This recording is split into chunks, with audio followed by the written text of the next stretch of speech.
If you've been following the series, you'll know we are now at the last few stages of our Tekno EB48 2.0 build, and in this video we'll cover Bag O, the steering linkage.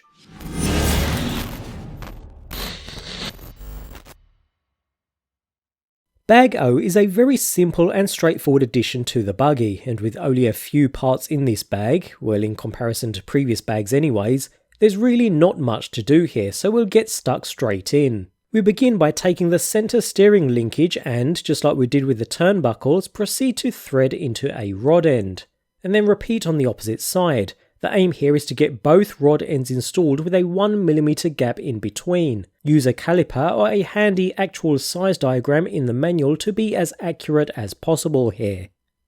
Once complete, using the Tekno shock tool we insert a pivot ball into each end of the linkage. Now we need to install the servo horn onto one end of the linkage. A metal servo horn is highly recommended, and I'll be changing out for the Tekno metal servo horn when I install my servo, but for now we'll get the plastic on as a placeholder. So feed a 14mm flathead screw through the horn, followed by a washer, the steering linkage, and finally a lock nut to secure everything into place. We're ready to install onto the buggy now, so with a 16mm button head screw in hand, feed it through the other end of the linkage, followed by a washer, before inserting through the bell crank arm and tightening into a lock nut captured beneath.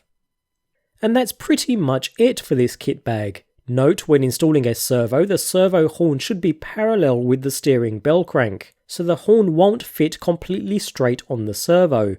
For now though, Bag O is complete, and we can move to our final kit bag before completing our build.